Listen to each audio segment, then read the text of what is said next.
26:36. Diz assim: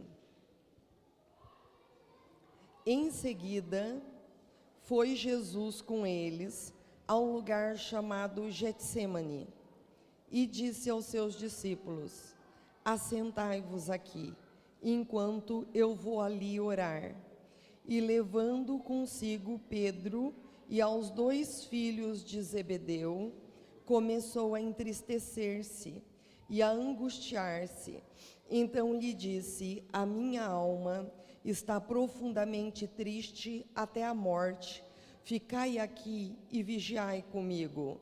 Adiantando-se um pouco, prostrou-se sobre o seu rosto, orando e dizendo: meu Pai, se possível, passe de mim este cálice. Todavia não seja como eu quero, mas sim como tu queres. E voltando para os discípulos, achou-os dormindo e disse a Pedro: então, nenhuma hora pudestes vós vigiar comigo?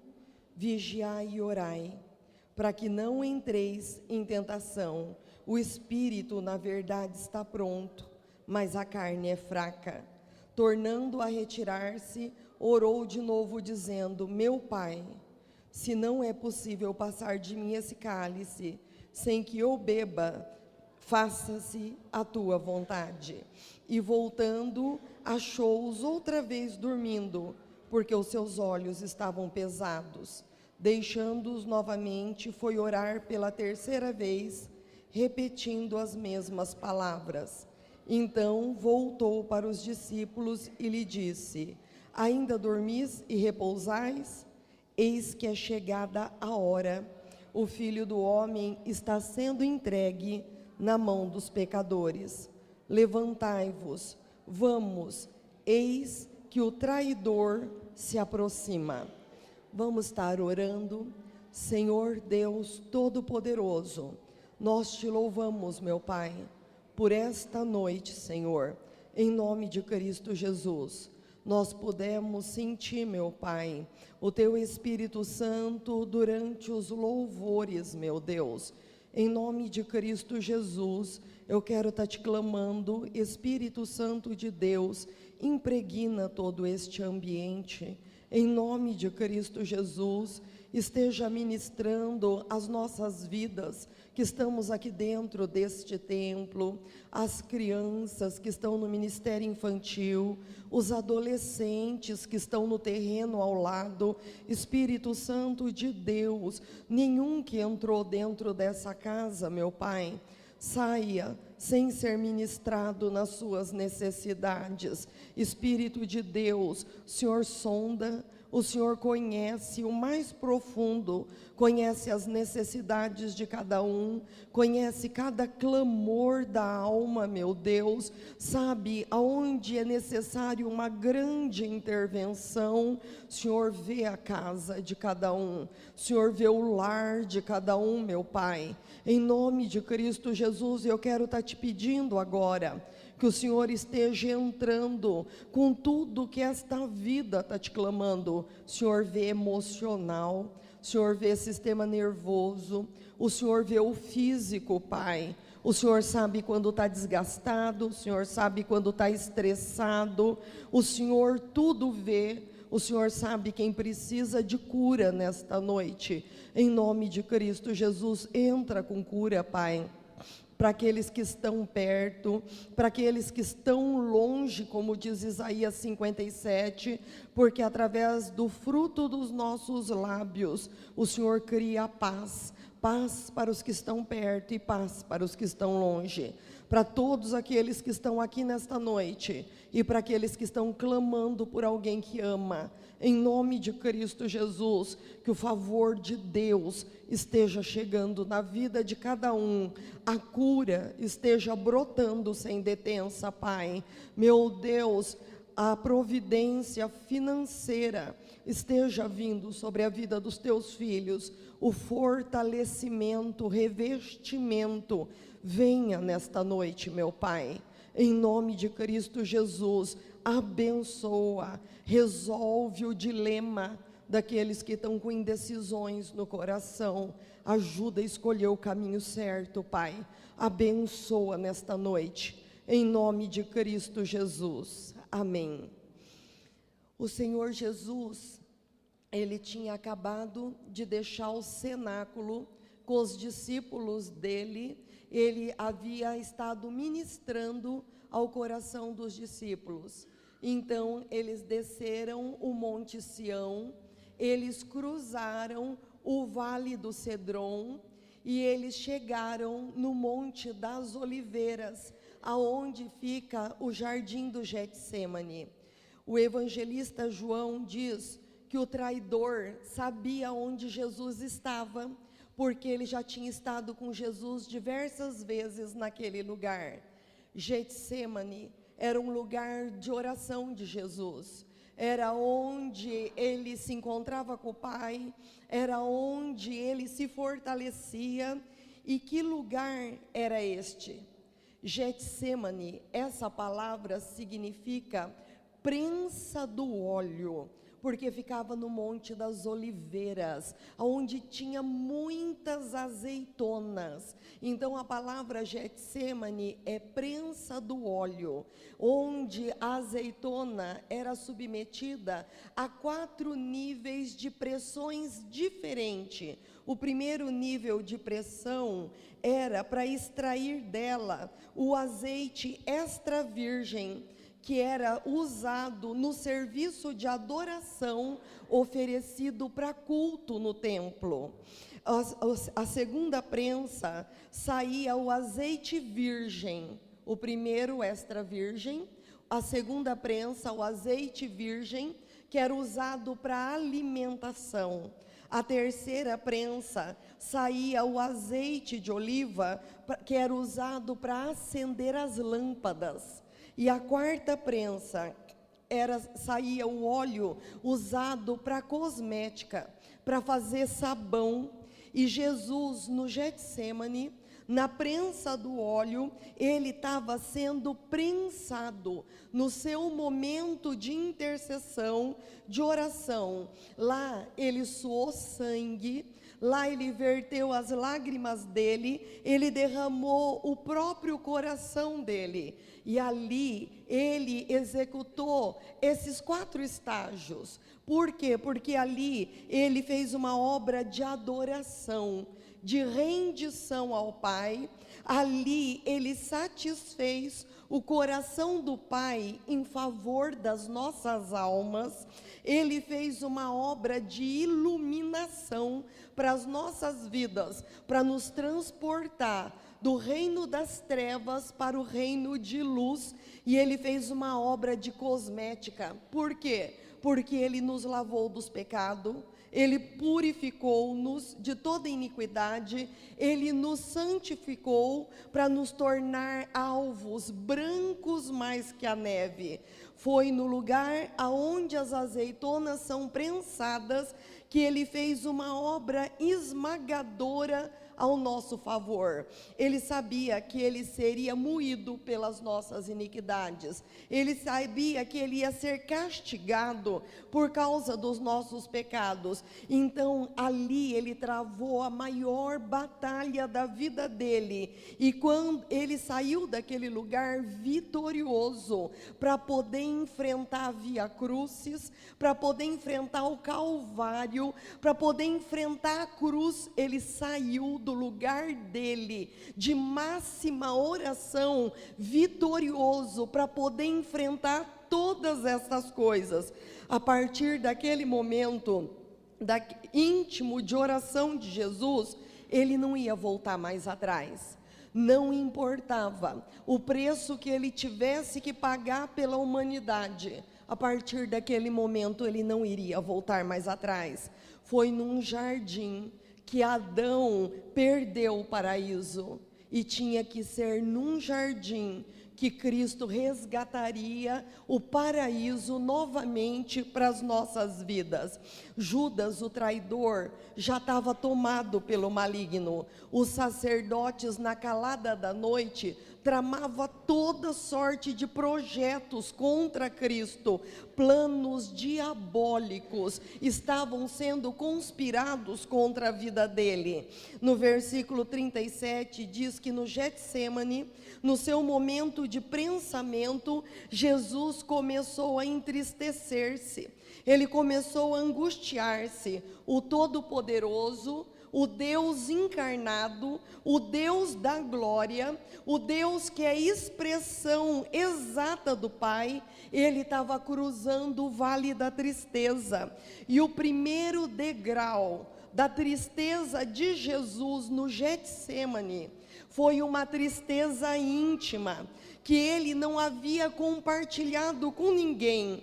Ele estava carregando no peito dele o horror de tudo aquilo que ele iria passar. Marcos 14:33, que fala do Getsemane, diz que Jesus estava tomado de pavor, mas a sua tristeza não parou por aí. No versículo 38, ele fala: agora a minha alma está profundamente triste até a morte. Este foi o segundo degrau. Agora ele abriu o coração dele, ele não guardou mais para si, ele contou para todos os outros, ele compartilhou com os discípulos. Era uma tristeza que saltava o coração dele, uma tristeza que não podia ser contida, porque era uma dor profunda demais que ele estava sentindo. E o terceiro degrau dessa tristeza está no versículo 39, quando ele chega diante do Pai e diz: se possível, passa de mim este cálice.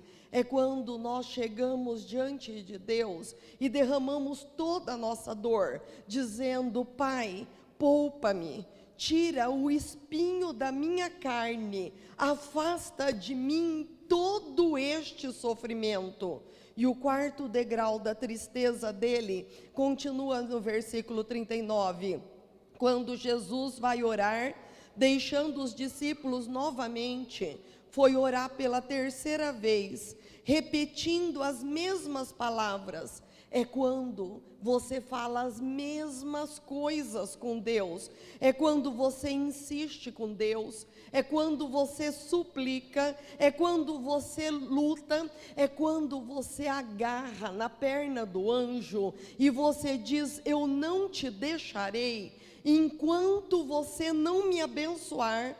E o quinto degrau da tristeza de Jesus e angústia está escrito em Lucas 22:44, quando ele começou a suar grandes gotas de sangue. Ele havia chegado no máximo do estresse dele.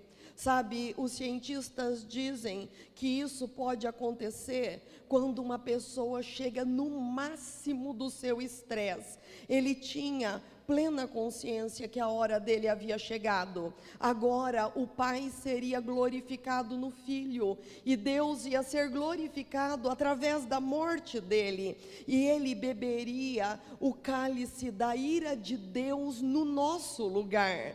Jesus seria entregue nas mãos dos pecadores, e ele sabia que ele seria açoitado, ele sabia que eles iriam cuspir no rosto dele, que as suas mãos iam ser amarradas, que ele ia ser pregado nos pés e nas mãos, que ele ia ser escarnecido, que os olhos dele ia ser vendado, que eles iriam bater com um caniço na cabeça dele, dizendo: profetiza, filho do homem. Será que você sabe dizer quem foi que bateu em você dessa vez? Ele sabia que ele ia ser coroado em espinhos, ele sabia que ele ia ser traspassado na lateral dele, que ele ia morrer por hemorragia, que ele ia sentir câimbras no corpo inteiro, que ele ia sentir dores atrozes por causa de todo o sangue dele escoar do corpo dele. Ele sabia que ele ia enfrentar um martírio terrível,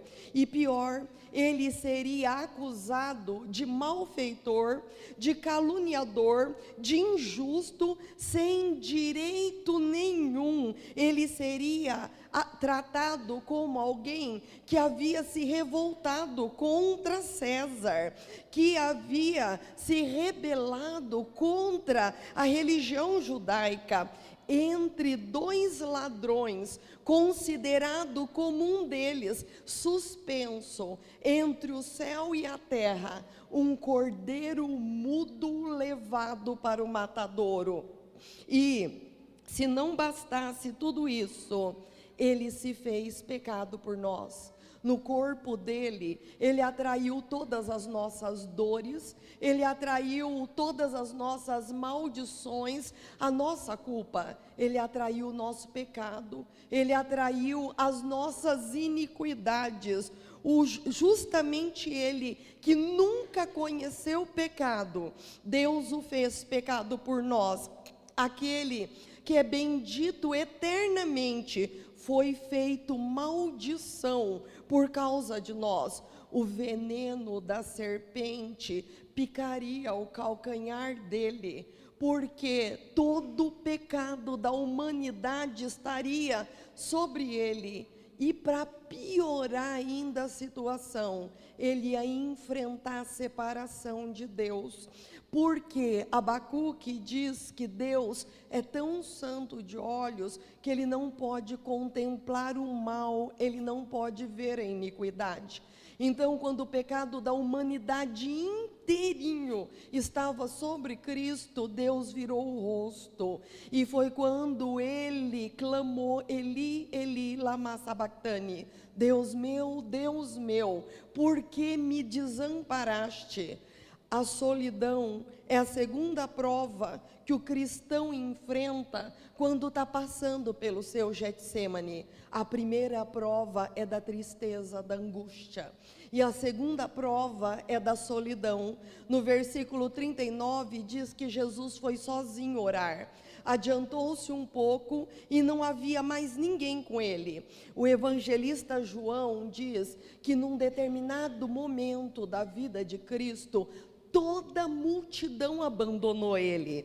Diz que Jesus Cristo falou: para onde foi toda a multidão? Lá em João 6. Aí Pedro falou: todos te abandonaram. Foi quando ele perguntou para Pedro: vocês também vão me abandonar? Ele falou: como, Senhor, se só tu tens as palavras da vida eterna? Então em João 6 diz que teve uma hora que a multidão achou que o caminho do reino de Deus era muito estreito, que as palavras de Cristo eram difíceis, e todos abandonaram a Cristo. Agora, um dos discípulos dele havia se desgarrado do rebanho, Judas, porque Satanás tomou conta da vida dele. E ele, antes do jardim do Getsêmani, depois da ceia, ele já havia abandonado Jesus. Jesus, quando ele entrou no jardim do Getsêmani, ele entrou com 11, mas 8 ficaram para trás, e somente 3 continuaram caminhando para dentro do jardim junto com ele. Mas quando ele teve que beber o cálice da dor, ele estava sozinho. Muitas coisas Jesus disse à multidão. Quando ele falou que um dos discípulos iria traí-lo, aí ele falou com 12. Mas quando ele confessou a sua angústia de alma, somente 3 estavam com ele: Pedro, Tiago e João. Mas quando ele prostrou-se diante do Pai e disse: passa de mim esse cálice, naquele momento ele estava sozinho. Há momentos que ninguém passa por nós. É o momento do estreito da nossa vida. É um momento que Jacó também provou no Val de Jaboque, junto com Deus. É o momento do nosso face a face, é o momento só nosso e Deus, é o estreito mais profundo da nossa vida. A palavra diz que Jacó fez passar todo o rebanho dele, todos os servos, as esposas, os filhos, tudo adiante dele, e ele ficou sozinho no Val de Jaboque, e diz que ele lutou com Deus em oração angustiante, a noite inteirinha, e diz que quando amanhecia o dia, ele falou: este lugar é Peniel, porque eu vi a face de Deus e a minha vida foi salva. É um lugar de muita mudança, é um lugar onde a gente aceita a vontade de Deus para a vida da gente, é um lugar de batalha. E quando Jesus enfrentou o cálice, quando Jesus Cristo se encontrou diante do Pai naquele momento, ele estava sozinho. A terceira prova que nós passamos no Getsemane é a da ingratidão. Tem uma história verídica que fala de César Augusto, que ele encontrou um homem na sarjeta, e diz que o nome desse homem era Brutus. Levantou este homem, ergueu este homem do pó e da cinza, do opróbrio, investiu na vida deste homem, fez dele um grande homem, um nobre, um dos mais famosos do império. De repente, o Senado romano se voltou contra César Augusto e conspirou contra ele. E certo dia, o próprio Senado o apunhalou. César Augusto, quando estava sendo morto por uma súcia de assassinos, ele voltou para trás. E quem foi que ele viu apunhalando ele? Ele falou: até tu, Brutus.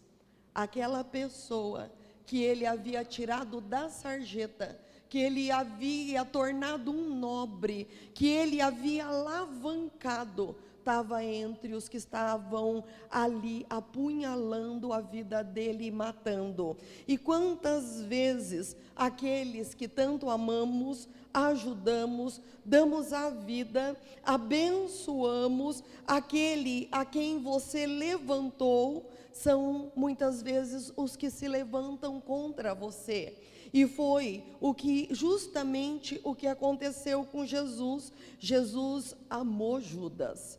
Jesus, ele investiu na vida de Judas, ele ensinou este homem, ele escolheu esse homem para ser tesoureiro, ele deu cargo de confiança para este homem, ele lavou os pés dele, ele amou até o fim. Diz em João 13, que tendo ele amado aqueles que o Pai conferiu a ele, ele amou até o fim. Ele compartilhou com Judas a ceia, ele demonstrou sua sincera amizade, ele chamou ele de amigo. Eu não vos chamo de servo, eu vos chamo de amigo. Todavia, por cobiça e por inveja, Judas o traiu com um beijo. Não tem a pior forma de uma pessoa ser traída do que ser traída com um beijo. É aquele que elogia, é aquele que acaricia, mas que por trás enfia um punhal e rasga a pessoa. E foi dessa forma que Jesus foi traído por Judas. Ele foi traído com um beijo, e ele foi vendido por 30 moedas de prata. Ele foi vendido por um valor irrisório. Isso significa que Judas tratou ele com muito desprezo, avaliou a vida dele por nada. Todavia, Jesus nos ensinou como nós podemos vencer tudo isso através da oração. Tanto os discípulos entenderam que a máxima do ministério de Jesus era a oração, que eles nunca falaram para Jesus: Jesus, nos ensina a fazer sinais, prodígios e maravilhas, nos ensina a curar, nos ensina a libertar. Não, os discípulos falaram para Jesus: nos ensina a orar, porque eles entenderam que a máxima do ministério de Jesus vinha da vida dele de intimidade, na vida dele de oração com o Pai. E no Getsemane nós observamos as características da oração de Jesus. Jesus, ele orou com humildade, porque diz que ele se ajoelhou, ele se prostrou diante do Pai. Ele orou com intensidade, ele orou com tanto fervor, e ele investiu toda a alma dele naquela oração, que ele chegou a suar sangue. Ele orou com perseverança, porque ele orou a primeira vez, ele orou a segunda vez, ele orou a terceira vez, e ele foi progredindo na oração dele. Na primeira vez ele falou: passa de mim esse cálice. Na segunda vez ele falou: se não é possível, faça-se a tua vontade. Na terceira vez ele falou: meu Deus, seja feita a tua vontade e não a minha. Jesus, ele não lutou com Deus para que a vontade de Deus mudasse, não, mas ele entrou em batalha de oração para que a vontade soberana do Pai fosse cumprida na vida dele. E quantas vezes no nosso momento de oração nós não lutamos com Deus para que a nossa vontade prevaleça, ao invés de nós nos submetermos a Deus. Jesus orou com vigilância. No versículo 41, Jesus exorta os discípulos: vigiai e orai, para que vocês não entrem em tentação, porque o espírito, ele está pronto, mas a carne é fraca. Enquanto nós estivermos na carne, nós temos que viver uma vida intensa de oração. Se nós não orarmos, se nós não vigiarmos, nós vamos cair na hora da prova. Os discípulos, eles não vigiaram. Então o que aconteceu com eles? Eles dormiram na hora da batalha, eles não souberam responder àqueles que vieram prender a Cristo, eles não tinham uma palavra de ânimo, de encorajamento, de conforto, porque quem não bebe nas fontes de Deus não tem água de refrigério para matar a sede dos sedentos. Porque eles não vigiaram, eles ficaram com medo e fugiram. Porque eles não oraram, Pedro cortou a orelha do soldado Malco. Porque Pedro não vigiou, ele negou Jesus. Porque eles não vigiaram, eles abandonaram o amigo na hora que o amigo mais precisava deles. Porque eles não oraram, eles não entenderam a natureza do momento que eles estavam atravessando. Havia chegado a hora de Jesus Cristo consumar a obra de redenção. Havia chegado a hora de Jesus passar deste mundo para o Pai. Havia chegado a hora de Jesus lavar a humanidade com o sangue dele. Havia chegado a hora de Jesus nos reconciliar e fazer a paz para com Deus. Havia chegado a hora deles nos tornar um no seu corpo. E eles não conseguiram entender o momento, porque eles não tiveram discernimento, porque eles não oraram, eles não entenderam o momento. E a oração de Jesus tem uma quinta característica: é a submissão à vontade do Pai. Nós oramos, não é para que a vontade do homem seja feita no céu, mas nós oramos para que a vontade de Deus seja feita na terra. Não oramos para que a vontade do homem seja feita no céu, mas para que a vontade de Deus seja feita na terra. No Éden, Eva e Adão, eles falaram: faça a nossa vontade e não a sua. E eles transformaram o paraíso que Deus havia dado para o homem num grande deserto. Mas Jesus, no jardim do Getsemane, quando ele falou: faça a tua vontade e não a minha, aí ele transformou o deserto do homem no jardim da redenção, quando ele pediu para Deus fazer a vontade dele e não a dele. E em nosso Getsemane, nós podemos vencer por intermédio da oração. Nós triunfamos por meio da confiança em Deus. Marcos 14:36, quando Jesus se dobrou, quando ele se ajoelhou, quando ele se prostrou, em Marcos 14:36, que também fala do Getsemane, todos os evangelhos contam acerca do Getsemane, e cada um deles vai dando um detalhe. Diz que quando ele se dobrou, quando ele se prostrou, quando ele se ajoelhou, ele falou: Abba, Pai, para ti tudo é possível. Abba era uma palavra usada pelas criancinhas para chamar o seu pai. Significava papai, significava paizinho. Jesus sabia que Deus era o seu pai, que sua vida não estava na mão de um Deus distante, estranho e indiferente. Ele sabia que a vida dele estava na mão do paizinho. E nós temos que ter consciência disso, quando nós estamos passando pelo nosso estreito, sabe, que nós temos que ter consciência que nós não vertemos as nossas lágrimas em vão, que Deus é amor, que Deus ele é bondade, ele é misericórdia, que Deus ama você mais do que você possa amar qualquer filho seu. Deus ama mais você do que você possa amar um filho seu. Ele não tem prazer de te ver sofrer. E quando ele permite o Getsemane, o jardim da agonia, a prensa do óleo, é porque ele tem propósitos muito superiores com relação à tua vida, e ele está o tempo todo no controle. Este papai querido quer nos acolher no seu colo e nos tomar no seu braço, e nós podemos confiar nele.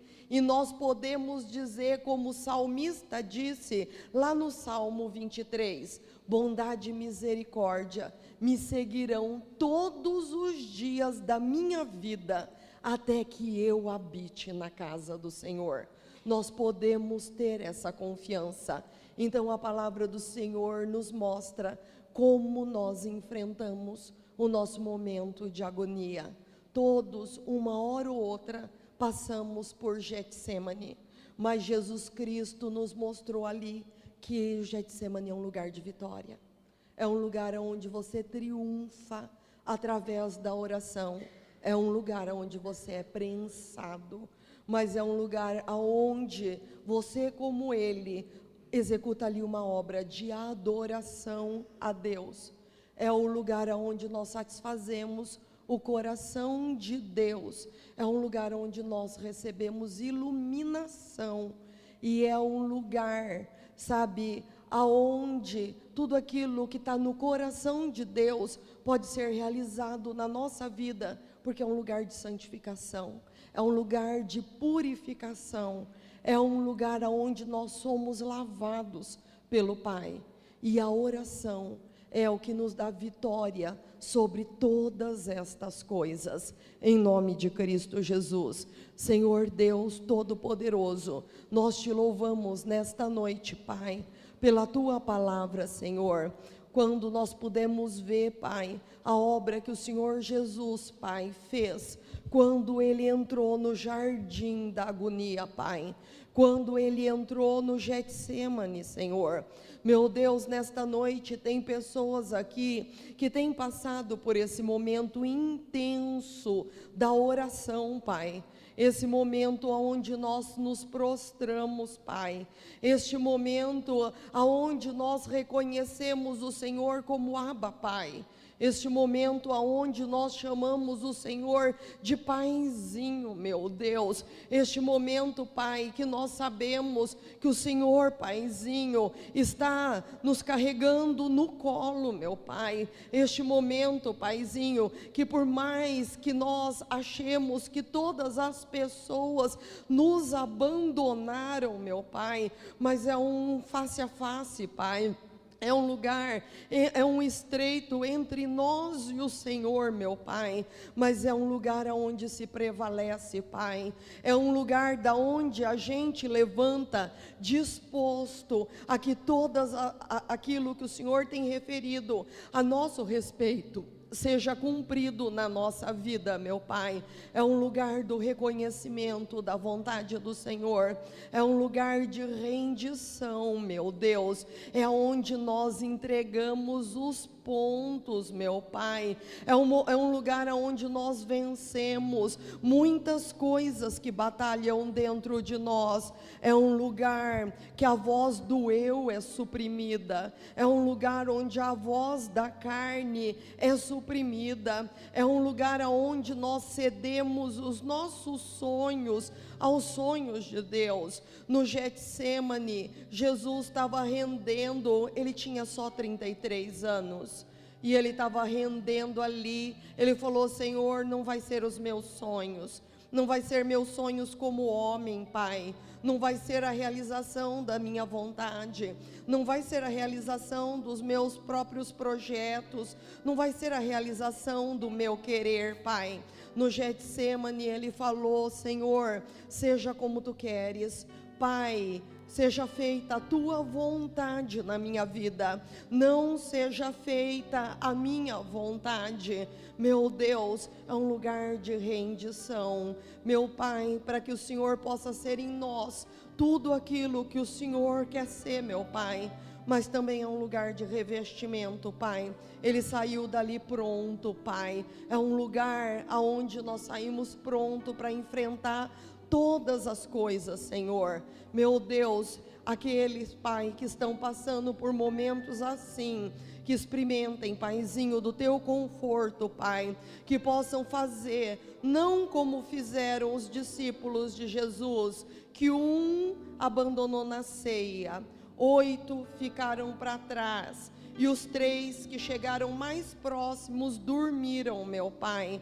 Mas que nós façamos como Cristo, meu Deus, que foi com humildade perante o Senhor, que foi com insistência perante o Senhor, que foi vigilante perante o Senhor e que foi submetendo toda a sua vontade à vontade de Deus. Que nós saibamos passar pelos nossos momentos intensos de oração como vencedores, Pai, e que nós possamos sair desses momentos como mais do que vencedores, em nome de Cristo Jesus, Pai.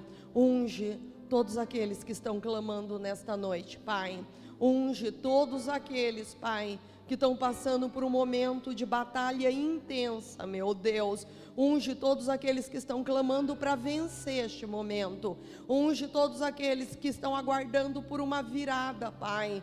Unge todos aqueles, Pai, que vão sair deste vale transformados. Unge todos aqueles que vão conhecer este lugar, este Getsemane, este val, como Peniel, como lugar onde viu a face de Deus, e a sua vida foi mudada, a sua vida foi transformada, e a sua vida foi abençoada. Em nome de Cristo Jesus, abençoa a vida de cada um nesta noite. Ouve cada clamor, responde cada clamor. Venha teu reino sobre a causa de cada um, meu Deus. Faz o excepcional, faz o que está no teu conselho, faz segundo a determinação do teu trono, faz conforme as decisões do céu. Seja feita a tua vontade, Senhor, em nome de Cristo Jesus. Abençoa cada um, em nome de Cristo Jesus. Amém, Senhor. Amém.